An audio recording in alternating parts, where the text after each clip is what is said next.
खुद सवालों के कटघरे में पत्रकारिता को as a scope for youngsters कैसे बताना चाहेंगे? हाथ से फिर हम उसको कई बार बस वाले के पास भेज देते थे चंडीगढ़, वो बॉक्स में ड्रॉप कर देता था, अगले दिन खबर छपती थी। उसको प्रूफ कर सकते हैं, खबर को चैलेंज कर सकते हैं। आगे से आपके पास आ गया तो आपको बोलेगे भी आपने ये 10 पूड़ियाँ बेचनी है, आपके वाली फ्री है, मेल कर देते थे, अगले दिन खबर छप जाती। नहीं, इसमें हमारा सरकार से यही है कि जो आप पिंजौर नालागढ़ बना रहे हो तो स्वारघाट वाले को बनाओ, उसको 4 लेन, ताकि सीधा कनेक्ट हो। तो इसका बद्दी को भी ज्यादा फायदा होगा, बद्दी नालागढ़ वाले क्षेत्र को भी, क्योंकि हमारा 4 लेन तो पिंजौर से बद्दी टच होते हुए नालागढ़ टच होते हुए आगे जा रहा है। सभी को नमस्कार और बड़ों को चरण वंदनम। आज हम एक और पॉडकास्ट के साथ आपके साथ जुड़े हैं शुद्ध टॉक्स चैनल पर। आज हमारे बीच जो जानी मानी हस्ती है वो बीबीएन क्षेत्र में नहीं, पूरे हिमाचल प्रदेश में अपने नाम और अपने कार्य के लिए प्रसिद्ध है। मैं आप सबको मिलाना चाहूँ डॉक्टर रणेश राणा जी से। तो रणेश जी, आपको हमारा सेटअप कैसा लगा? बहुत अच्छा, मुझे अच्छा लगा यहाँ आकर, क्योंकि वैसे तो पत्रकार सवाल पूछता है, पर आज हम खुद सवालों के कटघरे में हैं। तो लिखने को तो कुछ भी लिख सकते हैं, पर हमें आज जवाब देना है तो उसकी तैयारी जो है अलग से होनी चाहिए, क्योंकि हमें लाखों लोग देखेंगे। आशा है जो आपने सेटअप बनाया बुद्धि में, उस पर हम भी खरा उतरें, और जो हमारे दर्शक देख रहे हैं वो भी हमारी बातों से जो है कुछ ना कुछ सीख ले।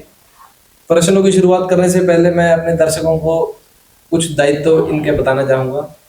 आप वर्तमान में हिमाचल प्रदेश पत्रकार संघ के अध्यक्ष हैं और बद्दी में एक वरिष्ठ पत्रकार के नाते बहुत ही सामाजिक कार्य भी करते आ रहे हैं और लोगों तक सही सूचना, सही न्यूज़ टाइम टू टाइम पहुंचाते जा रहे हैं।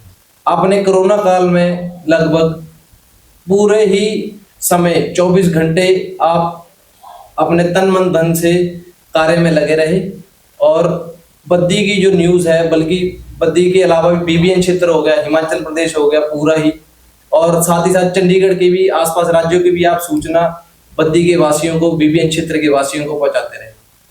तो आपको कोरोना काल में ऐसा डर नहीं लगा कि आप जाते थे तो आपको कोरोना ना हो जाए, या देश समाज और लोगों से इतना प्रेम था कि आपको सूचना पहुंचानी थी? देखिए सुधांशु जी, वो दौर था जब पूरा देश जो है इस संक्रमण से डर रहा था, पर कुछ लोग तो कार्यरत थे, पुलिस कार्यरत थी, हेल्थ विभाग कार्यरत था, मीडिया था, ये 3 एजेंसियां तो हर समय काम पे थी।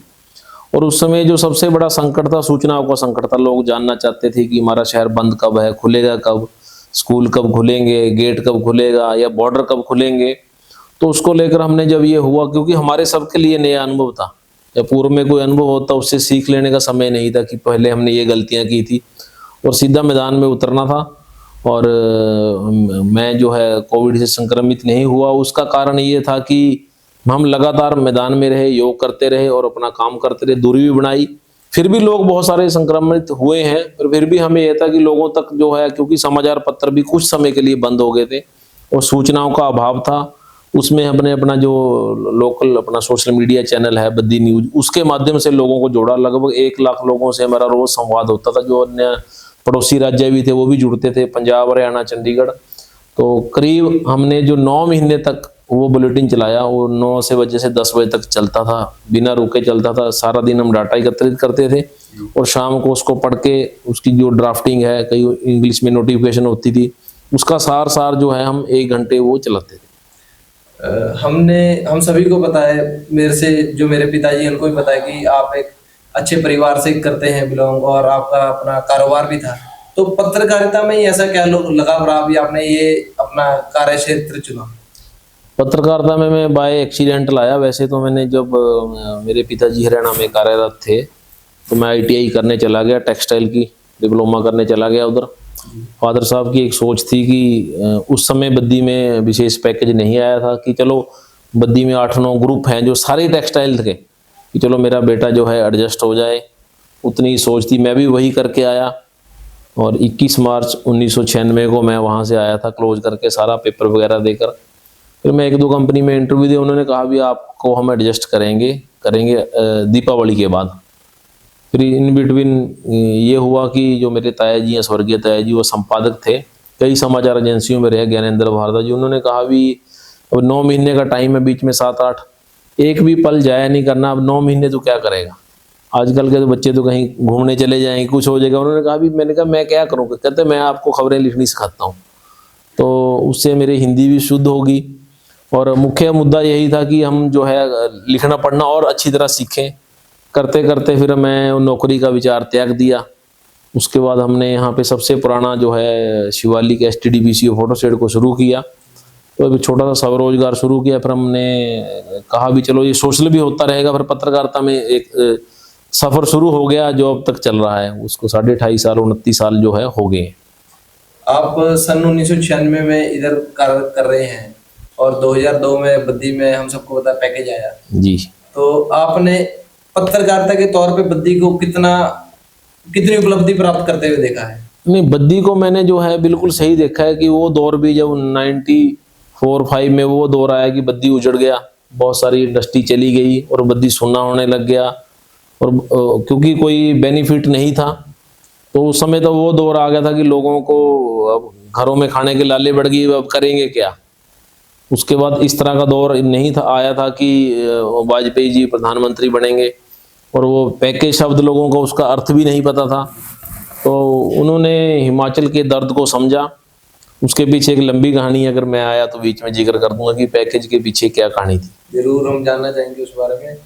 सबसे पहले तो हम यही जानना चाहेंगे कि जब आपने अपना पत्रकारिता का ये शुरू किया सफर तो उसमें घर वालों का पूरा समर्थन था कि वो बोल रहे थे कि अपना ही कार्य करें आप? घर वाले देखो, माता जी का तो मुझे कभी ज्यादा समर्थन नहीं मिला। वो कहते थे बैर भाव लड़ाई झगड़े वाले काम है, जिसके खिलाफ आप खबर छापोगे, कंटेंट छापोगे, वो आपका निजी तौर पर दुश्मन हो जाता है। और जिसके आप अच्छी खबर छापोगे वो ज्यादा एप्रिसिएशन नहीं देता, वो आपके साथ चल पड़ेंगे। तो मदर ने तो हमेशा यही कहा भी छोड़ के अपने बिजनेस पे ध्यान दे, या तो कोई नौकरी कर ले या कोई सरकारी नौकरी की तैयारी कर ले, जो अपना टैलेंट है और समय क्यों। लेकिन हमारे जो ताया जी थे वो कहते नहीं, कहते अगर कोई काम कोई भी नहीं करेगा तो कोई काम होगा ही नहीं। अगर कोई बंदा ये मना कर देगा कि सेना में मैं कोई जाएगा ही नहीं तो देश की रक्षा कौन करेगा। अगर कोई ये बोलेगा मैं पुलिस की नौकरी नहीं करूंगा तो शासन कैसे चलेगा। तो कुछ ना कुछ भगवान ने काम बांट रखे हैं। तो और ये लाइन जो होती है कोई चाहे पत्रकारिता की चाहे कोई काम की, ये पकड़ी नहीं जाती है, अपने आप पकड़ हो जाती है। क्योंकि डिग्रियां जब हम करके आते हैं तो सोचते हैं कि इस डिग्री के हिसाब से मुझे नौकरी मिल जाए। हमारा सबका मकसद होता है कि मैंने B.Tech कर लिया, M.Tech की, फार्मा कर लिया, मुझे इसी की मिले। लेकिन वो डिग्री तो हमारे बौद्धिक विकास के लिए होती है कि हम कुछ सोच समझ सकें, क्या हमें बोलना है, सोचना है। वो सोचने समझने की क्षमता बढ़ाती है। लेकिन जरूरी नहीं है कि भारत में अगर हम देखे जाएं, एक सर्वे करें तो किसी से पूछें कि आप जीवन में वो बने जो बनना चाहते, तो सबका जवाब मिलेगा नहीं। जी। तो इस तरह था कि हमें प्राइवेट नौकरी में भगवान ने नहीं धकेलना था। छोटा सा कारोबार हमने किया, थोड़ा सा और आगे बढ़े फिर। तो यही मेरी उसकी शुरुआत थी। फिर पत्रकारिता में जो चीज़ें होती हैं वो करंट अफेयर पे ज़्यादा चलती हैं कि रोज़ आपको कंटेंट पढ़ना है, देखना है, सोचना समझना फिर लिखना है। ये इस तरह कंटेंट नहीं होता कि मेरे आगे अगर कुछ लिख दिए इसको टाइप कर दो, उसे टाइपिंग कहते हैं। वो आपके पास आपने दिमाग में संचय करके शब्द लिखने हैं, शब्दों को आपने चाहे कंप्यूटर पे हाथ से लिख के प्रयोग कर फिर समाचार पत्र को जाता है। वो इतना ड्राफ्टिंग का काम होता है और लिमिटेड टाइम होता है। जैसे हम पेपर में बैठते हैं, पेपर 3 घंटे का होता है, 100 क्वेश्चन है, आपने वो हल करने हैं, तो वो आपने 3 घंटे में ही करने हैं। उसी तरह पत्रकारिता काम आपको 2-3 घंटे जो शाम को मिलते हैं, टाइम पे खबर जाए, ऑथेंटिक हो खबर, तथ्यपरक हो, तभी जाती है। उसमें सोचने समझने और लिखने की शक्तियां सारी आपकी जो है इंद्रियां काम कर तभी लिख पाते हैं। मानसिक विकास ज्यादा होता है। मानसिक विकास सोचने का काम है कि जो हमारे शब्द हैं वो ठीक हो, हमारे शब्द शुद्ध हो और जो कंटेंट आप लिख रहे हैं वो सही हो, तथ्यों पर आधारित हो। और डेली का काम है, जिस प्रकार माँ घर में खाना बनाती है उसी प्रकार का काम पत्रकारिता का है। माँ को रोज चिंता होती है मैंने आज सब्जी क्या बनानी है, आज बाजार से सब्जी खत्म है, आज ये चीज लानी है, आज किस तरह का कंटेंट है। वो छुट्टी नहीं मिलती, माँ को भी कभी छुट्टी नहीं मिलती। उसी तरह पत्रकारों को भी कभी छुट्टी नहीं मिलती, वो 24 आवर ड्यूटी पे होते हैं। और जिस प्रकार पुलिस काम करती है या कुछ और काम करते हैं डिपार्टमेंट, उसी तरह आपको सोचता रहना पड़ना है। और जो कंटेंट है आपका, वो जो आपकी खबरें हैं, दिनचर्या की घटनाएं, उनको आपने शब्दों में प्रयोग कर आगे भेजना, तब लोग अगले दिन पढ़ते हैं उसको। अगर हम बात करें आपके जुड़ाव की, तो आप पत्रकारिता को as a scope for youngsters कैसे बताना चाहेंगे? देखिए, पत्रकारिता जो है वक्त के साथ बदल गई है। पत्रकारिता पहले वाली नहीं रही। जो हमारा टाइम हमने शुरू किया था उसमें हम खबरें लिखते थे हाथ से, फिर हम उसको कई बार बस वाले के पास भेज देते थे चंडीगढ़, वो बॉक्स में ड्रॉप कर देता था। अगले दिन खबर छपती थी, कई बार तो तीसरे दिन खबर लगती थी। फिर उसके बाद संचार का विकास हुआ, फिर फैक्स आई, थोड़ा सा हम आगे बढ़े, खबर हाथ से लिखते थे, फैक्स कर देते थे। अगर आपने देख कुछ आजकल के युवाओं को पता नहीं, फैक्स वहां पहुंच गई, उसको वो टाइप करके खबर बना देते थे। फिर फोटो भेजने की फैसिलिटी नहीं थी 2003 तक, इंटरनेट का विकास भी नहीं हुआ था, कंप्यूटर नहीं थे लोगों के पास। फिर अगला दौर जो है इंटरनेट का आया कि हम खबर लिखते थे, मेल कर देते थे, अगले दिन खबर छप जाती थी। उसके बाद जमाना जो है इलेक्ट्रॉनिक मीडिया का आया, चैनल का आया। उसके बाद जो वर्तमान जमाना है वो सोशल मीडिया का है।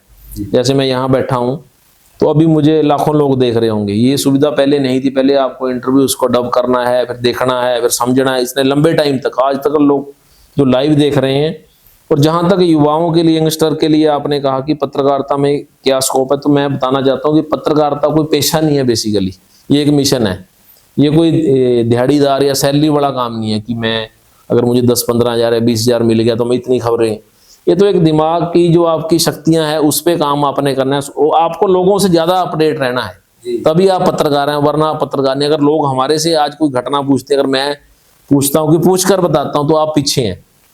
और मीडिया वर्तमान में इतना फास्ट हो गया है, खासकर सोशल मीडिया, कि हमें आज का कंटेंट अभी चाहिए। अब वो पुराना जमाना चला गया कि आप 24 घंटे बाद पढ़ो। ठीक है, समाचार पत्रों का महत्व है, बना रहेगा, लेकिन वो कुछ चीज़ों तक सीमित है, उसका कुछ दायरा है कि हम उसमें हर चीज़ नहीं छाप सकते।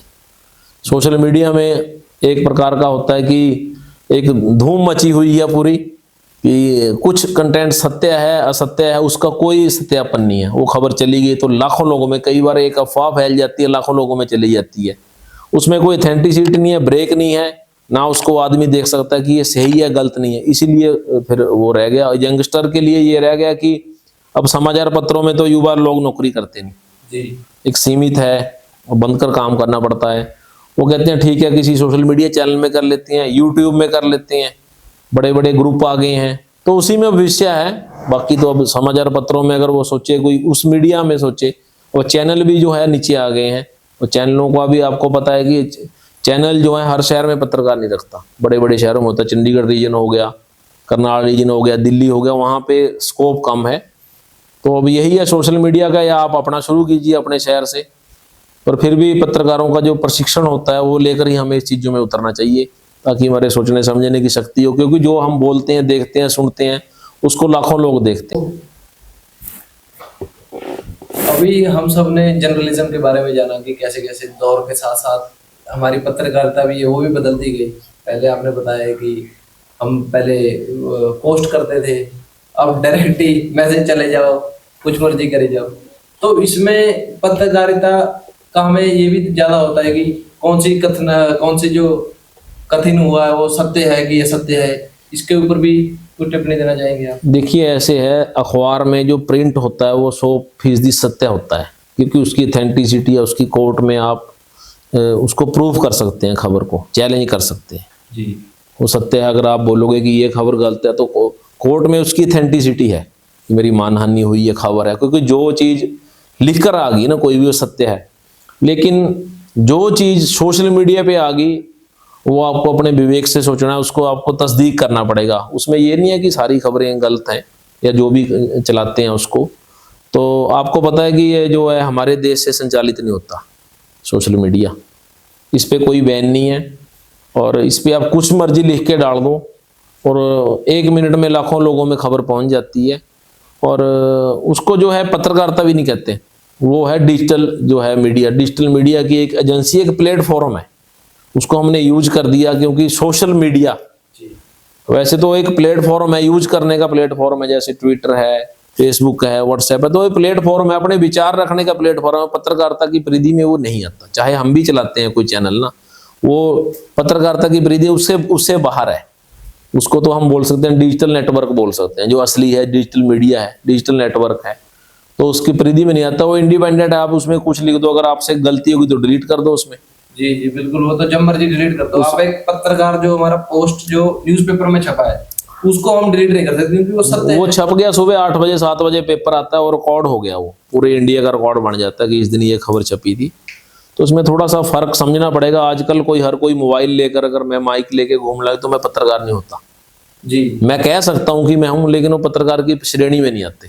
ठीक है, आजकल आपने देखा होगा हर गांव गली शहर कुचे में इस तरह के लोग हैं, अच्छा भी काम कर रहे हैं, ऐसा नहीं है, पर वो अपने आप को पत्रकार कहलाने का उनके पास दर्जा नहीं है। ठीक है, अब कोई बोल देता है तो समाज उसके साथ चलता रहता है कि ये पत्रकार है, तो इसमें थोड़ा सा फर्क समझना पड़ेगा। पत्रकार वही है जो समाचार पत्र में और डीटीएच के थ्रू जो चैनल संचालित होते हैं, जो बड़े चैनल है छोटे चैनल है, वही पत्रकार की श्रेणी में आता है, बाकी नहीं आते। बाकी तो हम सब संचालक हैं। मैं तो बोलता हूँ कि सोशल मीडिया संचालक, ये शब्द यूज होना चाहिए, तो ये ठीक भी रहेगा। अब वक्त के साथ चीजें बदली हैं, घाल मेल हो गया आपस में, बहुत कुछ चीजें मिल गई हैं, दाल चावल की तरह खिचड़ी मिल गई। अब आप देख भी नहीं सकते कि सोशल मीडिया में 10 मिनट में आपने कोई पोस्ट डाली, जी उसके बाद आप स्क्रॉल कर रहे हैं, उसके बाद आप उसको ढूंढेंगे कहाँ।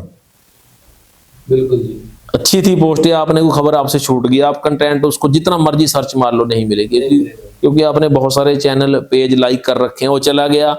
फिर उसका आपको अगर स्क्रीनशॉट मिल भी गया और जब स्क्रीनशॉट आपने देखा पता लगा कि मूल पोस्ट जो है डिलीट कर दी गई है, ऑथेंटिसिटी खत्म है।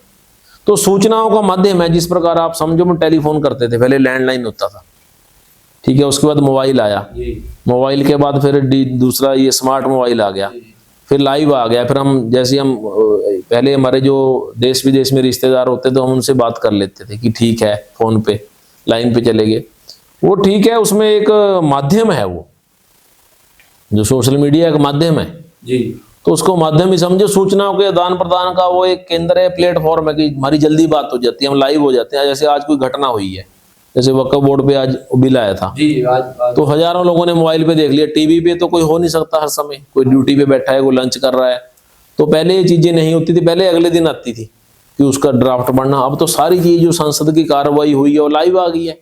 तो एक प्लेटफॉर्म है, उसको प्लेटफॉर्म को लोग अच्छी तरह यूज करें। मेरा तो यही मानना है कि ऐसा कंटेंट कभी ना डालें, चाहे हम प्रेस में है, चाहे नॉन प्रेस में, चाहे हम आम आदमी है, पहले उसकी जांच पर कर लें अच्छी तरह, फिर डाल दें। उसमें क्या है, क्योंकि आपकी एक पोस्ट से आपके साथ 5-6 हजार लोग तो जुड़े ही होते हैं। आपकी एक पोस्ट गलत अगर पड़ गई तो आगे से आगे इतने वो चली जाती है, उसको हम एडिट नहीं कर सकते फिर। और अगर हमने कहीं कोई पोस्ट पढ़ी भी है तो उसकी पहले जांच पड़ताल करें कि ये सही भी है, सत्य भी है कि नहीं है, ऑनलाइन के माध्यम। हाँ, अगर कंट्रोवर्शियल है तो आप उसका प्लेटफॉर्म का देखें ये कब से काम कर रहा है। जैसे मैंने अपना जो बद्दी न्यूज चैनल बनाया था, फेसबुक पे बनाया था 2011 में, तो आज तक हमने उस पर कोशिश करी है कि सही और सत्यापित पोस्टें उस पर डाली हैं, क्योंकि लोग उसमें हमें नहीं फॉलो करते। मुझे, मैं आज हूँ मैं कल नहीं रहूँगा, लेकिन चैनल को फॉलो करते हैं। जब उसमें सत्यता होती है तो लोगों का विश्वास बन जाता है कि नहीं 100% सत्य खबर होगी। अब पेज पे लोगों को हम जो डालते हैं, यूट्यूब पे डालते हैं, अगर सही डालेंगे तो लोग हमारे फॉलोअर भी बढ़ेंगे और समाज की भी हानि नहीं होगी। अब मैं अपने दूसरे सवाल पे सीधा, बड़ा सवाल है ये, मगर पूछना चाहूंगा, जैसे आप अपने हिमाचल प्रदेश के पत्रकार हैं, तो मैं पूछना चाहूंगा कि हमारी current state of Himachal Pradesh क्या है as compare to other states. देखो, ये तो बड़ा प्रश्न है आपका। वैसे तो इसके लिए जो हमारे पास प्रदेश में बहुत अधिकारी हैं, नेता हैं और विधान पालिका सिस्टम बना है, तो हिमाचल को मैं भी अभी पूरा नहीं समझ पाया। मैं इस चैनल से इसलिए बोल रहा हूँ, अभी मैंने 50,000 किलोमीटर यात्रा की है हिमाचल को, सिर्फ लाहौल स्पीति छोड़ के मैं सब जगह जाया, और अधिकांश स्थानों पे मैं ही ड्राइव करके गया खुद। कि जो हमारा असली हिमाचल है वो तो पहाड़ में है। जी बिल्कुल। हम तो पंजाबी बेल्ट में थे, जब अलग हुआ हमारी जो ये पांवटा साहिब से पठानकोट बेल्ट है, हम इसके दायरे में आ गए। अच्छा हुआ हिमाचल में आ गए। हिमाचल को देवभूमि भी कहा जाता है। बस यही है, हिमाचल में ज़्यादा जो है कर्मचारियों की राजनीति का बोलबाला रहा है और सरकारें भी वो बनाते बिगाड़ते रहे हैं। अब जिस प्रकार का हमारी स्टेट पे आप चर्चाएं देखते होंगे कि हजारों करोड़ का हमारा जो है लोन हो गया है, ऋण ले लिया हमने जी। तो हमारी स्टेट अन्य स्टेटों के मुकाबले देखो छोटी है, लेकिन यहाँ जल जंगल जो जमीन है, पहाड़ हैं, अब उसके लोगों का रहन सहन अगर हम देखें तो बहुत सिंपल साधारण होता है। अगर आप परवाणु से ऊपर जाएं, अगर आप कुल्लू मंडी वाले रोड पे चले जाएं, और हमेशा ही कहा जाता है कि यहाँ के लोग सीधे साधे भोले वाले, जो हमें के लोग भोले ज्यादा, हाँ नहीं बोला जाता है। अब ऐसा नहीं है, भोले वाले तेज भी हो गए हैं। सीधे साधे और भोले वाले इसलिए कहा जाता है कि उनके मन में छल कपट बैर नहीं होता था। अगर आज हम दिल्ली जाएं और एक हम मनाली के इंटीरियर गांव में जाएं या मनाली चले जाएं, अगर दोनों स्थानों पे आप रास्ता पूछते हैं तो दिल्ली वाला आपको रास्ता नहीं बताएगा, वो बोलेगा इधर चले जाओ। अगर चाहे आपका और हिमाचल में अगर आप किसी की छोटी सी कन्फेक्शनरी की दुकान में ब्रेक मारोगे तो आपको पूरा बता देगा कि यहाँ से जाना है, यहाँ से मुड़ना है। तो ये उनके दिलों को भी छूता है, हमें वो पूरा रास्ता, वो अपने आप को समझते हैं कि नहीं यार कोई हमारा मेहमान है और इसको सही तरीके से हम रास्ता, इन्होंने जाना उनके दरवाजे तक मैं छोड़ के आ जाते हैं। ऐसे भी लोग मिलते हैं। और हमारी स्टेट जो फाइनेंशियल क्राइसिस से गुजर रही है, हम चाहते हैं कि हिमाचल हमारा अपने पैरों पे खड़ा हो। मेरी भी इच्छा है कि हमें जो चाहे कोई सरकार रही है, मैं एक सरकार की बात नहीं कर रहा, तो थोड़ा थोड़ा ऋण बढ़ते बढ़ते 22,000 करोड़ 35,000 करोड़ अब 1 लाख करोड़ तक पहुंचने वाले हैं हम। हमारे सबके ऊपर ही है वो। जब हम बहुत ज्यादा एक्सेस लोन ले तो विकास रुक जाता है, क्योंकि उसके ब्याज से जो ब्याज भी देना है, और कर्मचारियों की हमने जो है सारा पैसा, अक्सर ज्यादा हमारा पैसा सैलरी और पेंशन में चला जाता है। तो उससे जो विकास की गति अन्य स्टेटों ने पकड़ी है वो नहीं पकड़ पा रहे। बाकी तो क्या है, हिमाचल बहुत अच्छा, अगर आप घूमेंगे कल कल करती नदियां हैं, वो तो हमारे से कुछ नहीं मांग रही, हमने दूषित करी हैं। पेड़ पौधे हैं, तो अगर आपने देखा होगा, मैं ज्यादा जाता हूँ इसमें मनाली कीर्तपुर रोड पे, अगर आपने सफर करा होगा, इतनी ज्यादा तरक्की हुई है। पहले हमें बिलासपुर जाने तक में डर लगता था, मैं मना कर देता कि बिलासपुर नहीं जाना, कि ब्रह्माणा में ट्रक है, पास नहीं मिलता, एक ही होता था, और उससे जो वो इंजन से उनका ट्रकों से निकलता है डीजल का धुआं, की उसमें उल्टियां भी आती हैं। और आज हम देखो, अगर बिलासपुर जाना तो 1.5-2 घंटे में बिलासपुर बद्दी से पहुंच जाते हैं। इतने बड़ी शानदार रोड बनाए हैं। हाँ, तो एक्सप्लोर होना चाहिए। जो हिमाचल एक टूरिज्म राज्य कहा जाता है, पर्यटन राज्य जिसको, टूरिज्म स्टेट है। और मैंने जो कल भी मैं गया था, तो लंबा भी हो जाएगा, तो उन बातों को लेकर मुझे लगा कि हम टूरिज्म हमारा नेचुरल है, प्राकृतिक है, हम उसको कैच नहीं कर पाए। जिस प्रकार का आपने देखा होगा, छुट्टियां हो गई हैं पूरे इंडिया में, अब सभी लोग कहाँ दौड़ेंगे, हिमाचल और उत्तरांचल। जम्मू में थोड़ा सा आतंकवाद का रहता है तो थोड़े से लोग कम जाते हैं, दूर भी है। तो हिमाचल तो इस तरह का है कि अगर हम पूरा एक्सप्लोर करें, सरकार उसमें एक नीति बनाए, 4-5 साल का ड्राफ्ट बनाए, तो मुझे नहीं लगता हमारे युवाओं को बाहर जाना पड़ेगा काम के लिए। आज हिमाचल का युवा बहुत बाहर काम कर रहा है हिमाचल छोड़ के। तो टूरिज्म स्टेट हमारी है, पर्यटन स्टेट में ही हमारे काम होना चाहिए। यही है कि इसको कोई ड्राफ्ट बने बैठकर, और केंद्र सरकार का भी सहयोग मिले। बहुत कुछ है, ठंडी जगह आदमी अब मई जून में 2-4 दिन 10 दिन रहने के लिए ठंडी जगह में जाएगा, वो मनाली सोचेगा, या शिमला चला जाएगा, या शिमला से आगे चले गए किन्नौर। तो इस तरह का है हिमाचल। बस इसी चीज से पिछड़ा नहीं है, फाइनेंशियल क्राइसिस से गुजर रहा है, हमारा ये अभी वो आगे बढ़े। तो अभी अगर हम बात करें तो अगर हम किसी भी भारतवासी की बात करें, चाहे वो महाराष्ट्र में बैठे हैं या अपने छत्तीसगढ़ में बैठे हैं, तो अगर जब उनके तेज सूर्य देव की किरणें पड़ती है तो वो यही सोचते हैं कि हिमाचल चलो, हिमाचल चलो। मगर उस इतना पर्यटन होने के बावजूद भी क्या कोई और कारण भी है इसके कि हमारा जो है स्थिति खराब हो रही है हिमाचल की? नहीं, हिमाचल में ऐसे देखो, जो हमारे सैनिक बहुत है हिमाचल में, और देश की रक्षा के लिए शहीद हुए हैं, आज भी हैं। और दूसरा ये था कि पहले जो हिमाचल, आज भी हमारा जो खेती बाड़ी पे निर्भर है जी। और हिमाचल में जो खेती बाड़ी होती है वो अपने लिए होती है। आपने देखा होगा कि यहाँ बहुत धान की मंडियां नहीं लगती, जो खेती अगर मेरे पास है वो मेरे अपने लिए है, और सब लोग खेती करते थे। समय के साथ जो है युवा पढ़ा, थोड़ा खेती से भी दूर हो गया। जब आपने पढ़ाई कर ली, कि बीटेक कर ली, एमटेक कर ली, तो आप खेती भी नहीं करोगे। तो उस वजह से ये हुआ, लोग बाहर निकले तो फिर अब हिमाचल में नौकरियां भी नहीं है, तो उनको बाहर जाना पड़ गया फिर जी। तो इसी हिसाब से थोड़ा सा हिमाचल, आपने कहा कि यहाँ काम क्यों नहीं है, क्योंकि अगर यहाँ काम हमें जनरेट करना होगा तो सरकार के बगैर जनरेट नहीं होगा, है ना। सरकारों को जो है, युवाओं को कोई ऐसी पॉलिसी बने कि ज्यादातर लैंड हमारी सरकारी है। अगर आप किसी भी रोड पे जाते हो तो उस पर हक हकूक सरकार का है, आप कुछ नहीं कर सकते जी। अगर सरकार पॉलिसी बनाए स्थानीय युवाओं के लिए। अब आपने कहा कि यहाँ पे अब फ्लड आ जाएगा, सड़कें भी छोटी पड़ जाती हैं। कल मैं बंजार गया तो 8 फुट चौड़ी सड़क है, लेकिन वहाँ पे कोई 5-6 हजार गाड़ियाँ डेली की ट्रैवल कर रही है। वहाँ छोटा सा एक पॉइंट है, जलोड़ी पॉइंट है, तो वहाँ बर्फ देखने के लिए, बर्फ थी वहाँ पे। सड़कों की इतनी बुरी हाल है कि अब टूरिस्ट तो आना चाहता है, उसको तो मतलब है कि मैं कैसे तरीके से हिमाचल पहुंचूं। 2-3 महीने टूरिस्ट सीजन है, टूरिस्टों का विशेष ख्याल रखा जाए कि उनकी क्या क्या दिक्कतें हैं। रैंडम जो है वो चेकिंग हो, उनसे बात पूछी भी जाए, उनको अच्छे अच्छे अफसर बनाए। सरकार भी जो है वो सरकार के सहयोग के बगैर रास्ते नहीं बन सकते। टूरिस्ट का तो ध्यान हमारी सरकार रख ही रही है। वो कह रहे हैं भी कोई भी 31 दिसंबर को अगर दारू पी के बाहर निकले तो उसको छोड़ देना घर में।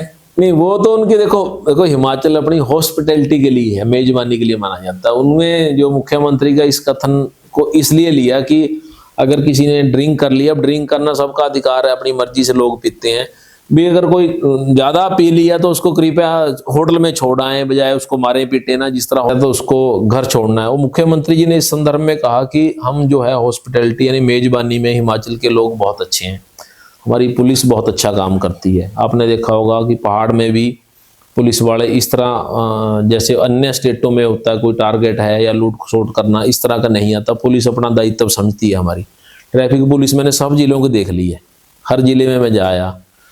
और पतले पतले लड़के लड़कियां होते हैं, कोई इस तरह वो जरा को वो मोटे नहीं होते, और उनकी काम करने का स्टाइल इस तरह होता है कि उनका जो 8 या 10 घंटे ट्रैफिक होती है, बहुत वो तन मन से काम करते हैं ताकि जाम भी ना लगे। और वो दिल से तो ये भी चाहते हैं ज़्यादा से ज़्यादा पर्यटक आए।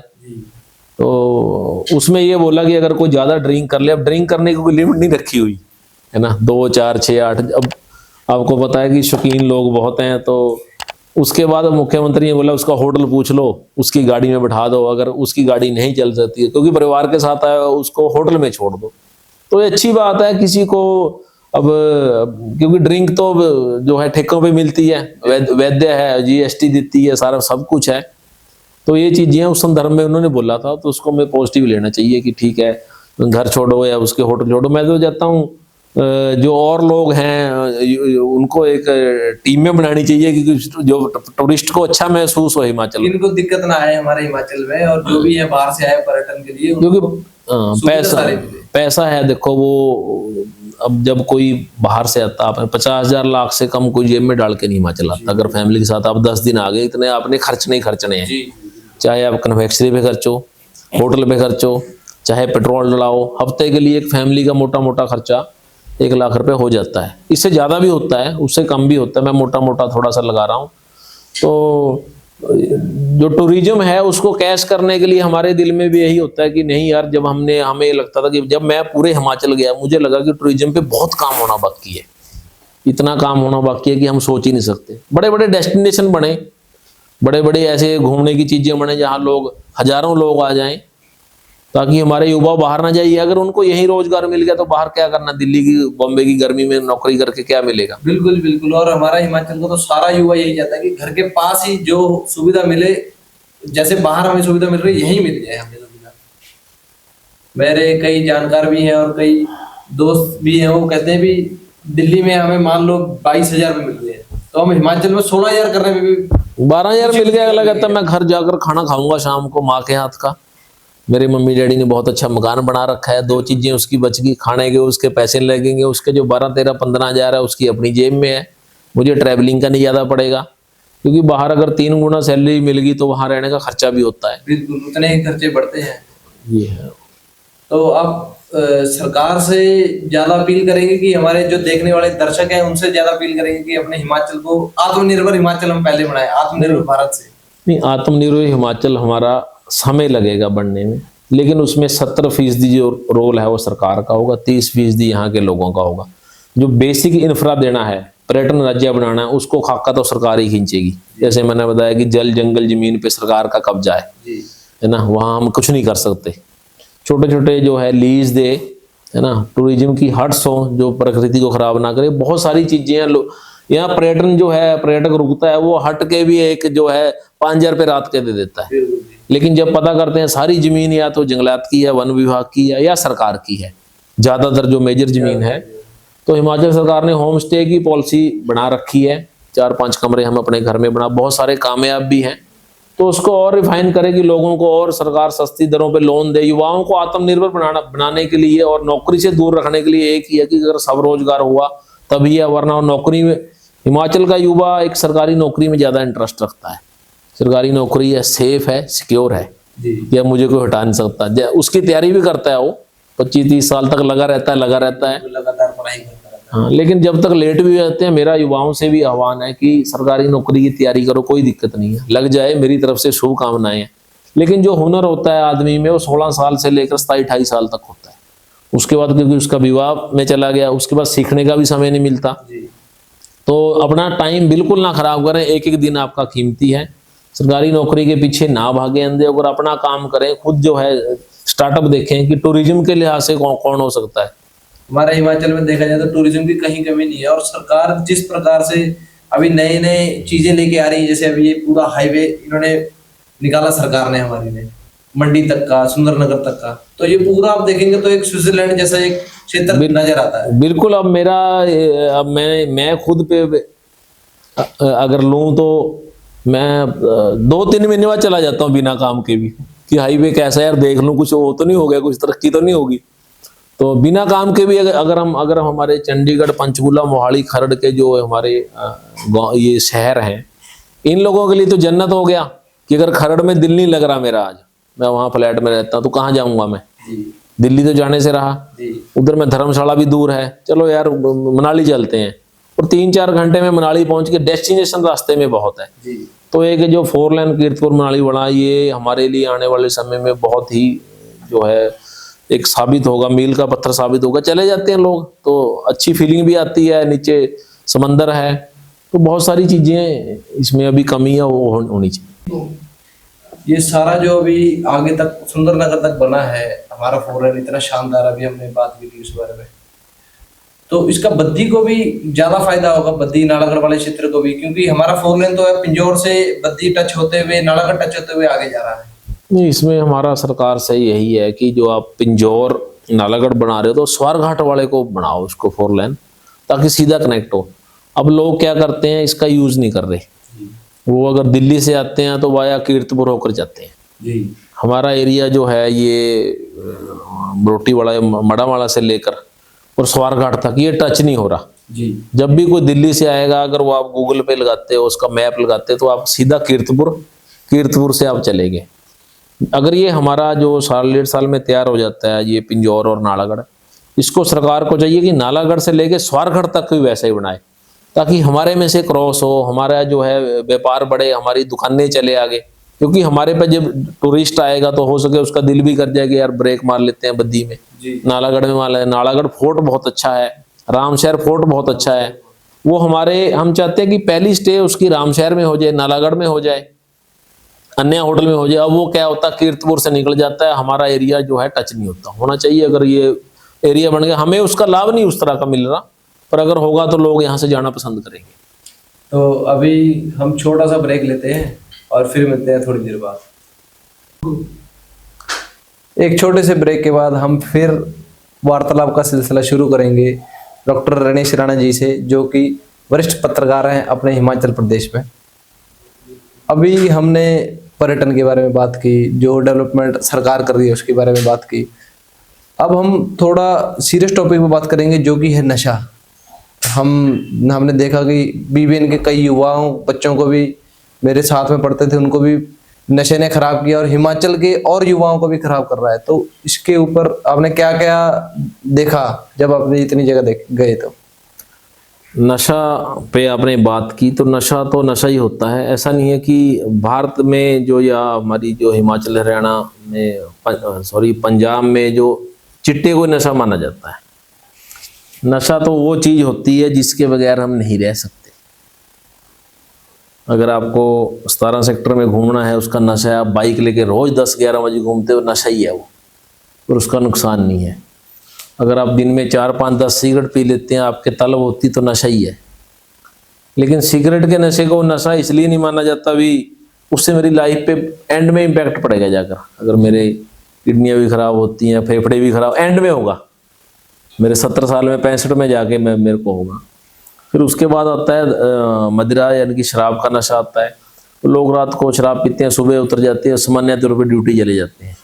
उसको भी भारतवासी नशा नहीं मानते, क्योंकि नशा नहीं है वो शराब है, पीली है, वैलिड है, वैध है, सरकार ने डिस्टिलरी में बनाई है, खरीदी है, जीएसटी दी है, आपने पी ली। तो जो वर्तमान नशा है जिस पे आप भी बात कर रहे थे, वो चिट्टे का है, सिंथेटिक ड्रग का नशा है वो, और वो हमारा सीधा नसों में जाता है, वो उतरता नहीं है शराब की तरह। आपको लत लग गई तो फिर आप चोरी भी करोगे, घर वालों के पैसे भी निकालोगे, अगर आपके एक्सेस मनी है तो अभी आप चिट्टे का नशा कर पाओ। किसान का बेटा जो नशा नहीं करता उसके पास समय नहीं है, उसका खेती का सीजन है, और कणक कटाई आ गई गेहूं की, फिर आगे मक्की की शुरू होगी, फिर या धान की आ गई, फिर या कैश क्रॉप है। और जो गरीब है वो इसलिए नहीं करता क्योंकि 3,000 रुपये पर ग्राम खरीदने की उसकी हैसियत नहीं होती।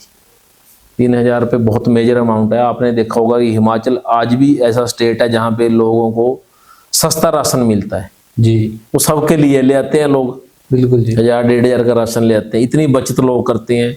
और राशन लाने के लिए आपने देखा होगा लोग बहुत पैदल चलते हैं डिपो में, महिलाएं, या कहीं बाइक नहीं जाती, या इंटीरियर में है, या सड़कों सा बना है, और लंबी लंबी लाइनों में भी खड़े लाइनों में लगाते हैं। और कई बार क्या होता है, बिल्कुल बस स्टैंड पे तो होता है डिपो वाला थोड़ा ऊपर होगा, तो जो साधन संपन्न है, जिसके पास थोड़े पैसे हैं, क्योंकि 3,000 रुपये में आपने 1 ग्राम खरीदना, आपको फिर चाहिए वो जी, तो पढ़े लिखे और जो साधन संपन्न परिवार है, जिनके पास एक्सेस मनी है, चाहे उन्होंने मेहनत से कमाई है, उनके बच्चे सोचते हैं कि चलो यार देखते हैं, मेरे मामा मम्मी डैडी तो कमा ही रहे हैं, मेरे पास सोर्स भी है। वो देखते देखते उसमें चला जाता है, फिर जब पीछे मुड़ने का इसमें कोई रास्ता नहीं होता, क्योंकि नशा नहीं मिलना अपने आप में शरीर तोड़ देता है। वो चोरी भी करेगा, लड़ेगा घर वालों से, तो यही ये है। और हम BBN में भी कई मौतें हुई है, और उसमें जब मौत होती है तो वो मैं पुलिस में गया, मैंने बात की, काउंसलिंग की हमने, क्योंकि थोड़े मामले गुप्त भी रखने पड़ते हैं। तो हमने कहा भी कितने लोग मरे हैं, तो उन्होंने डेथ का तो रिकॉर्ड आ गया लेकिन उसमें रीजन नहीं लिखा जी, क्योंकि जो पोस्टमार्टम में होता है, जैसे कि ये सांस घुटने से मर गया, अगर पोस्टमार्टम नहीं है तो हार्ट अटैक लिखा देते हैं लोग। और जिसके घर से कोई चिराग बुझा होता है वो भी, परिवार तो टूट ही जाता है, बिल्कुल जी। वो भी कभी सामान्य तौर पर स्वीकार नहीं करते कि मेरा बेटा जो है चिट्टे से, मेरा भतीजा या मेरा कोई भाई है या मेरा कोई दूर पार का है। वो इसमें शर्म भी आती है कि वो चिट्टे से ये गया है, उससे शर्माते भी हैं लोग। और सबसे बड़ी जागरूकता की, अवेयरनेस की है। हालांकि पुलिस ने कोई कसर नहीं छोड़ी, प्रदेश सरकार ने अवेयरनेस अभियान चलाए, पुलिस बोलती भी है, पर फिर भी लोग, युवा है इस नशे में जो गर्त में जा रहे हैं, जो बहुत दुख की बात है। हमें दुख भी होता है कि अच्छा भला माँ बाप ने उसकी पढ़ाई पे लाखों रुपए लगा दिए, कोर्स डिग्री करा दी जी, तो वहां जाके वो नशा करता है। तो मेरे को लगता है तो हमारी शिक्षा में कमी है या संस्कारों में कमी है, दोनों में से एक में कमी है। कि जो आप B.Tech M.Tech कर रहे हैं, आप इंजीनियरिंग कर रहे हैं, आप B फार्मा M फार्मा कर रहे हैं, सब कुछ कर रहे हैं आप, या जो आपने और डिग्री करी है, फिर भी अगर आप इस तरह के नशे में जाते हैं तो बस या तो शिक्षा में कमी है, पढ़ाने वाले में कमी रहेगी कोई, या फिर संस्कारों में कमी है जो परिवारों से आते हैं। क्योंकि संस्कार तो जो स्कूल में कॉलेज में मिल नहीं सकते, वहाँ जगह नहीं है, ना लेक्चर है।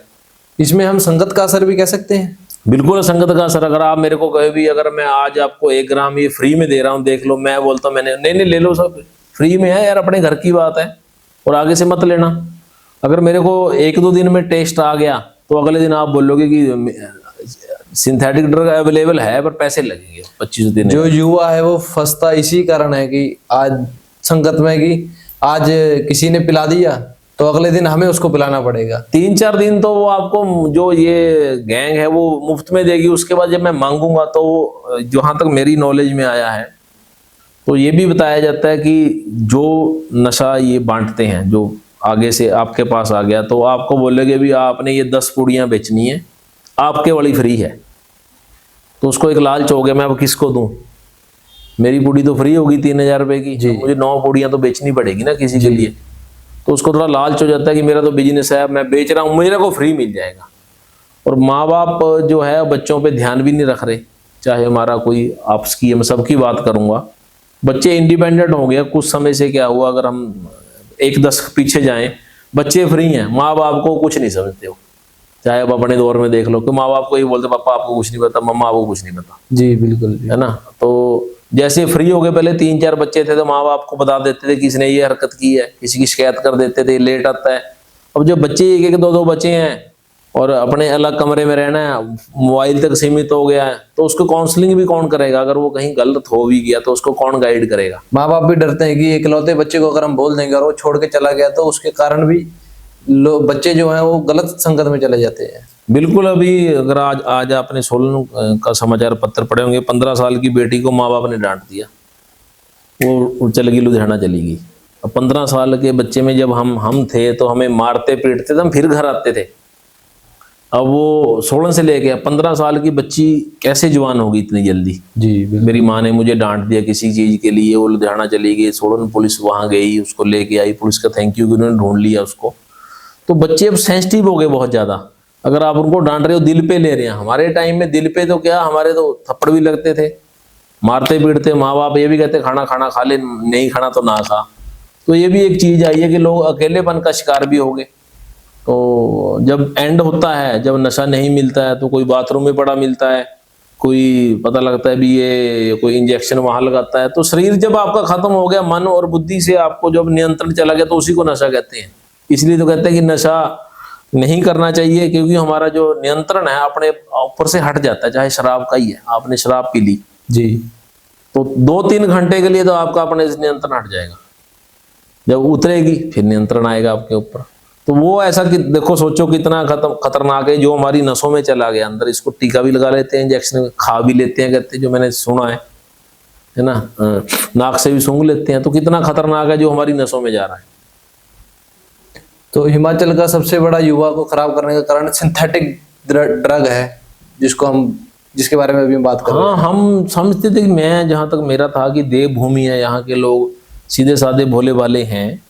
पर जो अगली पीढ़ी आई है, माँ बाप तो मैंने कोई करता देखा नहीं इसमें, किसी माँ बाप ने, बच्चे ही कर रहे हैं। अब बच्चे हमारे कहाँ रहते हैं, ज्यादातर बच्चे पढ़ाई के लिए बाहर रह रहे हैं। चंडीगढ़, पंचकुला, मोहाली या हिमाचल के जो बड़े कॉलेजेस हैं उसमें जा रहे हैं ना। घरों में तो किसी को पढ़ाई नहीं होती जी। कोई अपने घर में रह के, चाहे कितना ही बड़ा हो, कोई अफसर हो, नेता हो, बच्चे तो उसको भेजना ही पड़ेगा ना। जी जी। तो वहीं पे वो संपर्क में आता है, फिर संपर्क में धीरे धीरे आकर, इसमें अभी जो नशे वाला होता है, छिप छिपा के रहता है, वो ज्यादा मिलता नहीं किसी से, नहीं तो पता लग जाएगा।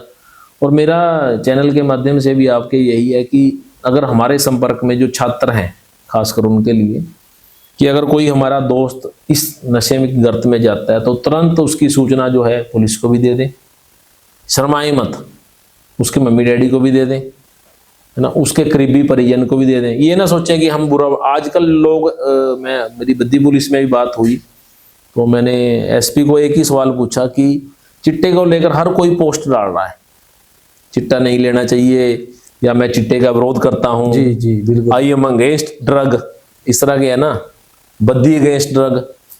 तो मैंने पूछा भी आपके पास कितनी फीडबैक आती है, तो उन्होंने कहा भी हमारे पास जो बहुत कम फीडबैक आ रही लोगों की, लोग हल्ला ज्यादा कर रहे हैं, हमें बता कम रहे हैं जी। हालांकि उन्होंने बोला कि नाम पता आपका गुप्त रखेंगे, अगर गांव में कोई करता है युवा तो पुलिस उस पर कार्रवाई करेगी। अगर या 2 या 3 बार को चिट्टे में पकड़ा गया, तो नया प्रावधान जो बनाया है कानून में, उसमें 3 महीने की जेल, अब जमानत नहीं होगी। ठीक है जी। ये उसको बद्दी पुलिस गृह मंत्रालय को भेजेगी, नाम लिखेगी, बार बार चिट्टे की एडिक्शन है, चाहे ये बेच रहा है चाहे है, तो उसमें 3 महीने की पावर है सरकार के पास। 2 युवा नालागढ़ के अभी भेजे हैं जो बार बार बेच रहे थे। अच्छा। आतन जो है अपराध बोलते हैं उसको, आतन अपराध कर रहे थे। तो 2 युवा है नालागढ़ के, खबर भी छपी है, तो उनको 3 महीने के लिए, लंबे टाइम के लिए उसमें जमानत नहीं है। तो पुलिस ने 8-10 नाम और सेलेक्ट करे हैं। मैं इस चैनल के माध्यम से खुलासा कर रहा हूँ, हालांकि ये खबर का हिस्सा है। तो 8-10 नाम और सोचे हैं, देखा है, उन पे स्टडी करा है पुलिस ने। पुलिस का काम बहुत जो है मेहनत वाला होता है। तो 8-9 लोग जो हैं और 3 महीने के लिए अंदर रहेंगे, वो जो रेगुलर बेच रहे हैं, या 1 से ज्यादा केस उनके ऊपर बना है। तो पुलिस तो अपना काम कर रही है, पर लोगों में जागरूकता कम है। हम बुरा बनने के चक्कर में शिकायत नहीं करते, भारत के ऊपर यार क्यों करें, किसी के बच्चे के बारे में बोलेंगे, हम हमारा ही उल्टा दुश्मन बन जाएगा। ऐसा नहीं, अगर आपके आस पड़ोस में, तो सीधी पुलिस को सूचना दें। क्योंकि अगर आप सूचना करेंगे तो एक युवा की जान उसमें बच सकती है, तो कृपया करके सूचना दें। और हम रणेश जी का जो नंबर है नीचे, वो डिस्क्रिप्शन में जरूर डालेंगे। और आपको कोई संपर्क करना चाहें इनसे, या इनके न्यूज़ के माध्यम से कुछ बात बताना चाहें, तो नाम और उसमें पता सब गुप्त रहेगा, तो आप इसमें सूचना जरूर दें। अंत में, पॉडकास्ट के अंत में अब हम एक सिंगल फ्रेम में इसीलिए आ गए क्योंकि 2 बड़ी महत्वपूर्ण बातें हैं बीबीएन क्षेत्र के लिए और पूरे हिमाचल प्रदेश के लिए। एक जिसमें रणेश जी अकेले भागीदार हैं और इनकी टीम, और दूसरी जिसमें शुद्ध टॉक्स चैनल भी सम्मिलित है। तो जो पहली बड़ी महत्वपूर्ण बात है वो ये है कि रणेश जी ने एक हिमाचल रोजगार योजना शुरू की है, तो उसके बारे में आपको थोड़ी कुछ चंद महत्वपूर्ण चीज़ें बताएंगे। इसमें सुधांशु जी ऐसे हमने नाम रखा था मिशन रोजगार हिमाचल, योजना नहीं थी। तो इसमें ये था कि जब हम सब देखते हैं कि हिमाचल में रोजगार कैसे मिले, तो हिमाचल में रोजगार के 2-3 साधन हैं। सरकारी नौकरी है, आप लग गए, बिल्कुल जी। उसके बाद टूरिज़्म में अगर आप कहीं सेट हो गए, तो अगर आपको लगता है कि 12 जिलों में आपका कोई काम होता है, होटल इंडस्ट्री है हर जगह ही, 4-5 स्टेशन है बड़े। तीसरा इसमें होता है कि मेरा कोई सब रोजगार हो। ये 3 ही साधन हैं और साधन नहीं है। और अगर हिमाचल में 12 जिलों में से सोलन, सिरमौर, ऊना को छोड़ दें तो इंडस्ट्री नहीं है, कांगड़ा में थोड़ी सी है। तो जब 2004 में पैकेज आया यहाँ पे, तो भारत के लोग यहाँ आए, पूरे भारत से हिमाचली आए, नॉन हिमाचली आए, काम किया। फिर हिमाचल में सरकार ने रखा है कि 70% हिमाचली रखने हैं। तो हमेशा उद्योगों का रोना होता था कि हमें हिमाचली मिलती ही नहीं। और बद्दी में अगर हिमाचली आता भी है तो कहाँ जाए, गाइडेंस कहाँ है, मेरी नौकरी का प्रबंध क्या होगा, क्या मेरे अनुरूप नौकरी मिलेगी नहीं मिलेगी जी। तो उस चक्कर में बहुत सारे युवा जागरूक नहीं थे, आ ही नहीं पाते। तो हमारी जो हिमालय NGO है, हम 7 दोस्तों ने जो बनाई थी, और लघु उद्योग संघ जो इंडस्ट्री एसोसिएशन है, हमने मीटिंग की कि युवाओं को उद्योगों से किस प्रकार जोड़ा जाए ताकि उनको नौकरी मिल जाए और हिमाचल के उद्योगों की 70% की पूर्ति भी हो जाए जी। तो फिर हमने शुरू किया भी, अब अगर हम अकेले अकेले शहरों में जाने लग गए तो लेट हो जाएंगे बहुत जी। तो हमने सबसे पहला मेला जो बद्दी के निकट पट्टा महलोग में लगाया था। ठीक।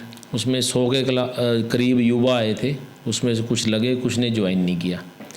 फिर हमें थोड़ा सा उसमें इंटरेस्ट पड़ गया कि बेरोजगार तो है, लोगों में डिग्रियां भी है, माँ बाप ने पढ़ा भी दिया, खर्चा भी कर दिया, समझदार भी है, काम भी करते हैं। तो इंडस्ट्री का कल्चर जब तक वो नहीं समझेंगे वो काम नहीं कर पाएंगे। अगर आपने इंडस्ट्री में काम करना, फ़ोन आपका गेट पे बंद हो जाएगा जी। अगर आप 8 बजे गए तो 5 बजे मिलेगा।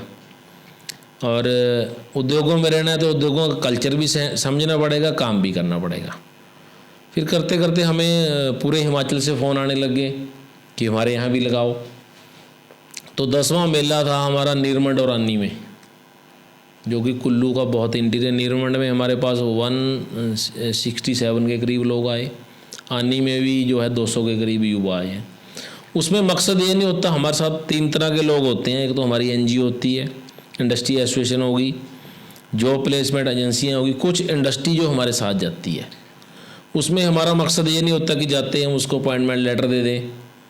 जो इंडस्ट्री है और जॉब प्लेसमेंट, हम बच्चों से काउंसलिंग करते हैं। ठीक है जी। वो हमारे सभी प्रकार के सवाल पूछते हैं कि जी मैं बद्दी आ गया, मुझे कितने पैसे मिलेंगे। सबसे पहला सवाल यही होता है कि मेरे पास ये डिग्री है जी, ITI, कितने पैसे मिलेंगे। हम बोलते हैं कि उनको 15,000 14,000 मिले। मेरी रहने की क्या व्यवस्था होगी, बद्दी में रहना बड़ा महंगा है, यहाँ 3-4 हज़ार का तो कमरा ही मिलेगा। फिर कन्वेंस मिलेगा कि नहीं मिलेगा जी, मैं जाऊँगा या मुझे बस ले कंपनी लेने की सुविधा होगी। हाँ, तो बहुत सारे सवाल होते हैं। हम उनसे काउंसलिंग करते हैं एज ए फ्रेंडली। हमारी टीम है 8-9 लोगों की। और जो उद्योग होते हैं वो अपनी रिक्तियाँ, जो उनकी ज़रूरत है, उनकी रिक्वायरमेंट, वो बताते हैं कि हमें ये इस तरह के लोग चाहिए। तो उससे हमारी ऑटो चेन जनरेट होगी। हमारे साथ कुछ उद्योग अपने आप जुड़ गए, हमने नहीं जुड़ा, वो फ़ोन आ गई हमारी टीम को साथ ले जाया करो आप। ठीक है जी। क्योंकि हम अकेले जाएंगे, हमें कोई नहीं पूछेगा मेला कौन है, बंदे कौन इकट्ठे करेगा, जी। स्थान कहाँ होगा। 10-12 कंपनियाँ, 10-12 2-4 सिक्योरिटी कंपनी हमारे साथ जुड़ गई। एक जो अपना हिंदुस्तान में अभी चला है निक बेकर, आपने देखा होगा, वो हमारे साथ जुड़ गया। अच्छा। तो मुझे हॉस्पिटैलिटी के लिए बंदे चाहिए, तो उसने कहा मेरे पास चॉपिंग करने से लेकर सारे तक काम है। तो वो हमारे साथ नीरमंड पहुंच गए, 300 किलोमीटर। तो ये चेन बनाने का, या मिशन रोजगार हिमाचल का मकसद हमने चलाया है। जो अभी अगला हमारा, मैं इसके माध्यम से बता दूं, 11 तारीख को हम चंबा में हैं, चंबा के चुगान में है। हम चाहते हैं जो युवा हैं वो औद्योगिक कल्चर को समझें कि जब तक वो सरकारी नौकरी की आस में उनकी एज निकल जाती है, अब अगर 28-29 में शादी की उम्र होती है, तब तक वो कुछ नहीं बन पाते जी। इसी चक्कर में कि सरकारी नौकरी या पुलिस की भर्ती देख लेते हैं, या क्लर्क की नौकरी मिल गई, आपने देखा होगा पीएन की नौकरी भी निकली थी तो भी ग्रेजुएट से ग्रेजुएट अप्लाई करता, अगला कहता है सरकारी नौकरी पीएन की है मेरे लिए सफिशिएंट है, हाँ जी।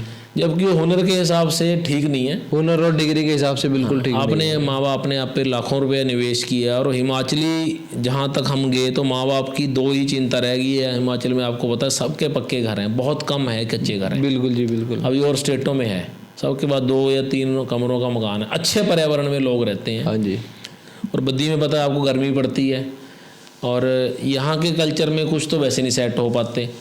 पर अगर हमने अपना कैरियर बनाना है तो आपको बद्दी आना पड़ेगा, बरोटी वाला नालागढ़। और इसलिए मत आना कि मेरी जो डिग्री है उसकी कोई वैल्यू बढ़ रही, इसलिए आना कि मैंने सीखना है और मेरी जो आत्मनिर्भर बनूँ, मैं माँ बाप पे डिपेंड ना रहूँ। मकसद ये है, अगर मुझे 12-15 हज़ार मिलता है, अगर मेरा 2-3 साल तक गुजारा हो जाता है तो मेरी सैलरी बढ़ जाएगी, मेरा डेजिग्नेशन भी बढ़ जाएगा। इसको लेकर मिशन रोजगार हमने शुरू किया था और इतनी सक्सेस मिली कि अब चंबा से फ़ोन आया, हम चंबा जा रहे हैं। आज ही हमें फिर फ़ोन आया कि दून विधानसभा के पहाड़ी क्षेत्र गोयला में लगाओ, फ़ोन आ रहे हैं। फिर उसके बाद हमें हमीरपुर में नंदौड़ में हम बहुत बड़ा रोज़गार मेला लगाना है, हब है चारों तरफ से। अच्छा जी। फिर हरोली में है, कांगड़ा है, वो हमारी टीम ने तय किया 1 महीने में 2 रोज़गार मेले जो हैं हम लगा रहे हैं। और युवा उसमें, जब तक लोग पूछते हैं कितने युवाओं को रोज़गार मिला, तो हमारी तरफ से सबको मिल गया, क्योंकि हमने जो एक सेल बनाया, अगर उसके पास कोई बायोडाटा आता है, व्हाट्सएप से आता है, साधन से आता है, और हम उसको एडजस्ट ना करा पाए तभी हम उसको बेरोजगार मानेंगे। अगर वो आ गया, उसने रजिस्ट्रेशन करा दिया, अगर वो ज्वाइन नहीं करता, हमारी नज़र में वो पहले ही कहीं ना कहीं काम कर रहा है जी। तो हमारा 2-4 दिक्कतें आती हैं कि बद्दी में जब कोई आता है इंटरव्यू देने, ठहरने की जगह नहीं होती। हम उसकी व्यवस्था यहाँ कर रहे हैं कि 3-4 दिन तक कैंडिडेट को रुकने की व्यवस्था हो जाए।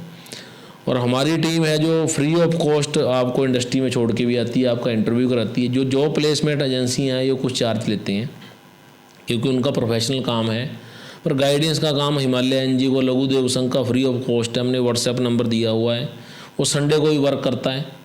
आप आइए अपने हिसाब से। कल भी हमने बहुत लोगों का चयन किया, अब कितने लोग ज्वाइन करते हैं वो भी बात की बात है, क्योंकि हमने तो उनको ऑफर लेटर दे दिया कि आप आइए, जब मर्जी आइए। वो कहते जब भी फसल कटाई है या हम जुलाई में ज्वाइन करेंगे। बहुत सारे ITI है, ITI हमें नहीं मिल रहे, जो कंपनियों को ITI नहीं मिल रहे। एक कंपनी उनको 35 चाहिए, किसी को 20 चाहिए। कोशिश कर रहे हैं, या तो जितने भी ITI वो एडजस्ट हो गए हैं, अच्छी बात है। जो लोग रह गए हैं, हम चाहते हैं, हम तो 10वीं पास को भी रोज़गार देना चाहते हैं कि मशीन ऑपरेटर बनो, फार्मा में काम करो। थोड़ा बहुत दिमाग तो हर आदमी के अंदर है। और जिसने भगवान ने जिसको 2 हाथ दिए, मैं उसको बेरोजगार नहीं मानता। बिल्कुल, वो ईंटें भी उठा सकता है। और हम चाहते हैं हो भी ना बेरोजगार हो। तो इसीलिए शुद्ध टॉक्स की जो भी दर्शक जो भी इस वीडियो को देख रहे हैं, वो इस बात को जरूर ध्यान दें कि 10वीं से लेकर कोई भी पढ़ाई तक जिसने भी किया हो, वो संडे को जरूर फ़ोन करें, अपनी डिग्री के बारे में बताएं। अगर उनको लग रहा है कि वो अच्छी डेजिग्नेशन पा सकते हैं या कोई अच्छी नौकरी अच्छे स्तर पे पा सकते हैं, तो भाई साहब जी से ज़रूर संपर्क करें। इनका डिस्क्रिप्शन और फ़ोन नंबर, एक बार भाई साहब फ़ोन नंबर आप जरूर, मेरा नंबर आप लिख लीजिए। वैसे जो हमने इसके लिए जारी किया वही लिखिए, 9218566700। ये नंबर बायोडाटे के लिए ही है, ये हमारा ऑफिशियल नंबर है। बद्दी में अगर आपने आना है, बरोटी वाला में आना, तो आप सीखने के लिए आइए, कमाने के लिए मत आइए पहले साल में कि मुझे कितने पैसे मिलेंगे। ये एक प्रकार के बेहुदा सवाल है। आप देखिए कि जो मेरे अंदर हुनर है उसकी बाजार में कीमत क्या है। अगर हम माँ बाप से अलग होके खड़े होते हैं, मैं भी रोज़ सोचता हूँ कि अगर मैं बाजार में चौक में खड़ा हो गया तो मेरी कितनी कीमत लगाएंगे लोग। बिल्कुल जी, सोचना चाहिए अपने बारे में। और तो कोई भी अगर युवा जो है, जो डिग्री होगी, तो एक दिन वो खड़ा होकर देखे कि अगर बाजार में, सेंटर में खड़ा, अपने शहर में खड़ा होकर देखे कि मुझे, जैसे IPL में नीलामी होती है, हाँ जी, तो क्या हमें कोई लेना चाहता है? मेरे अंदर कुछ हुनर है भी, बाजार में पालमपुर में खड़े हो, कुल्लू मंडी जहाँ के, मैं बद्दी में खड़ा हूँगा कि मुझे लोग कितने में खरीदते हैं जी, या मेरी वैल्यू क्या है। अब मुझे पता लगा कि जो मैंने डिग्री की है, अगर मैं माँ बाप मेरे पीछे से हट जाएं, स्पोर्ट, मुझे तो मेरी तो 10-12 हज़ार में मुझे आता ही कुछ नहीं है जी। सिर्फ बोलने से कुछ नहीं होता। आप सीखें, जो आपकी डिग्री है, डिग्री तो रसीद है उसके तालीम की, बाकी तो हुनर है जो किरदार में झलकता है। आप काम करें। हिमाचल, मैं इस पोस्ट के माध्यम से यही कहना चाहता हूँ कि आप जब मर्जी आइए, BBN में सरकारी नौकरी की तैयारी कीजिए, कोई दिक्कत नहीं है। अपने हुनर को आप ख़राब मत कीजिए, किसी पे आत्मनिर्भर बनिए, किसी पे निर्भर मत रहें। माँ बाप हमारे लिए सारी ज़िंदगी करेंगे, अगर मैं कुछ ना भी करूँ तो भी करेंगे, उनकी मजबूरी है। काम करते करते ये हुनर का पहचान हो गई व्यक्ति को उसके। और हमारा जो दूसरी महत्वपूर्ण सूचना मैं करने वाला हूँ वो ये है कि बद्दी में शुद्ध टॉक्स के माध्यम से हम एक और चैनल शुरू करेंगे जिसमें BBN बुलेटिन नाम होगा, और शाम को डेली 7 बजे BBN क्षेत्र में जो भी घटना हो रही है, दुर्घटना हो रही है, या कोई खुशी की चीज़ है, या कोई भी महत्वपूर्ण न्यूज़ आपको चाहिए, वो 7 बजे शाम को डेली मिला करेगी। और थोड़ी सी जानकारी भाई साहब देंगे अब आगे। मेरा जीवन में सपना था कि क्योंकि मेरा जीवन अधिकांश जो है पत्रकारिता में चला गया, अब तो एंड की कगार पे है, रिटायरमेंट की ओर है, तो चल रहा है भाई। मेरा एक सपना था कि न्यूज़ बुलेटिन अपना शहर का हो। खबरें हम बोलते हैं, पढ़ते हैं, लिखते हैं, देखते हैं, सुनते हैं, तो एक सपना था, फिर वो किन्हीं कारणों से रह गया। अब इन्होंने शुद्ध टॉक शुरू किया। मैंने कहा भी जीवन वही है जो दूसरों के लिए जिए। मेरे अंदर जो ज्ञान है, बल बुद्धि है, उसका अगर फ़ायदा दूसरों को न मिले तो बेकार है वो। तो मैंने सुधांशु जी से आग्रह किया कि आप यहाँ पे 7 बजे हर दिन एक स्कूल का बच्चा आए और वो 15 मिनट के लिए कंटेंट पढ़े कि आज की मुख्य खबरें ये हैं। उससे बच्चों का बौद्धिक विकास भी होगा और एक लोगों में क्रेज बढ़ेगी। 7 बजे लगाओ यार BBN बुलेटिन, देखते हैं आज की क्या खबरें हैं। इंटरनेट पे हम बाद में भी देख सकते हैं। तो मैंने बोला कि हिमाचल डे पे आप इसका ट्रायल शुरू कीजिए। अगर मैं यहाँ हुआ तो हम मिलके उसको शुरुआत करेंगे। बच्चा हम सेलेक्ट करेंगे अभी, और स्कूल यहाँ बहुत हैं। अगर हम 365 बच्चे हमें पूरे साल में चाहिए होंगे, तो पहले दिन देखते हैं। लड़कियाँ भी हमारी बहुत टैलेंटेड हैं। यही कहना चाहूँगा कि आप जो हमारा प्रयास है नया BBN बुलेटिन को जारी करने का, तो 15 अप्रैल से हमारा आपको सारी डिटेल मिल जाएगी। और 15 अप्रैल से आपको शाम को 7 बजे BBN क्षेत्र की बुलेटिन न्यूज़ डेली मिलती रहेगी और प्रयास जारी रहेगा और महत्वपूर्ण सूचनाएं हम देते रहेंगे। अंत में मैं भाई साहब के पास आया था जब पॉडकास्ट के लिए सेशन लेने, तो इन्होंने हमें सम्मानित किया था, और हर पॉडकास्ट के अंत में हम भी सम्मान दे रहे हैं अपने गेस्ट को। तो मैं ज़रूर देना चाहूँगा आपको तो एक छोटा सा उपहार हमारे शुद्ध टॉक्स टीम की तरफ से। तो जाते जाते एक छोटा सा एक लाइन का मैसेज आप मेरे दर्शकों को देना चाहें। देखिए, जो हुनर होता है ना और जो काम होता है, इसमें फ़र्क है। काम हम तभी करते हैं अगर उससे कुछ अर्निंग हो, और जो हुनर होता है उसमें अर्निंग नहीं भी हुई फिर भी काम करना पड़ता है। ये एक कहावत है कि देखा होगा आपने कि जो संगीतकार है वो बहुत अमीर नहीं होते, जो भी गायक हैं वो बहुत ज़्यादा, अब ठीक है उसमें से आज के डेट में जो पुराने अगर हम देखें, क्योंकि वो संगीत को एक अपना भगवान मानते हैं, अपनी कला को जी। वो ये नहीं देखते कि मैंने अगर गीत गाया, मुझे अगर इतने पैसे मिले तो मैं नहीं गाऊंगा, क्योंकि रियाज की बात है, हज़ारों बार गाकर वो बनते हैं। इसी प्रकार जो आपने ये प्रयास शुरू किया है, और ये पहला प्रयास है बद्दी का, इसमें आपको बहुत दिक्कतें भी आएंगी, सोशली आएंगी, फाइनेंशियली आएंगी, लोग भी नहीं मिलेंगे कई बार, क्योंकि टेक्निकली काम है सारा। ये वो काम नहीं है कि फेसबुक पे आपने मोबाइल आगे रख दिया जी और जैसा हम करते हैं कि कोई लाइव दिखा दिया इसमें जो टेक्निकली चीज़ है, डबिंग की चीज़ है, उसमें मेहनत लगती है, टीम भी लगती है और पैसे भी लगते हैं। पर फिर भी अगर आपके पास फाइनेंशियल सपोर्ट है तो आपने शुरू किया, कम से कम हमें फ़ायदा ना हो तो घाटा नहीं होना चाहिए जी। ये एक जो है इकोनॉमिक्स का एक वो फंडा है। फिर आपने शुरू किया, और जब ये बच्चों के साथ जुड़ेगा तो लोगों का भी इंटरेस्ट होगा।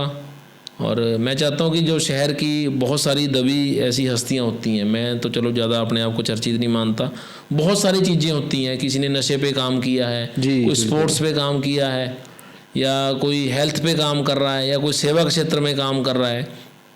अगर आप हर कोई दिन रख के उनका इंटरव्यू, उनको भी आने का मौका मिलेगा। बड़े चैनल पे इस तरह की चीज़ें नहीं आती। जी, हम शुद्ध टॉक्स चैनल पे सबसे आग्रह करते हैं कि आपके अंदर कोई भी खूबी है, कोई भी हुनर है, या आप कोई भी बात करना चाहते हैं तो ज़रूर हमसे संपर्क करें।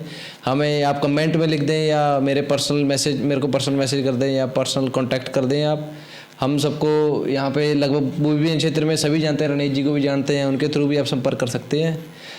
तो धन्यवाद ये वीडियो देखने के लिए, और लाइक कमेंट शेयर मेरा यही है इसमें कि 1 या 2 इंटरव्यू आके मैं खुद किया करूँगा यहाँ पे। जी ज़रूर, इनके साथ बैठकर, क्योंकि इंटरव्यू का मज़ा तभी है अगर हमारे सवाल तीखे हों। जी, है ना।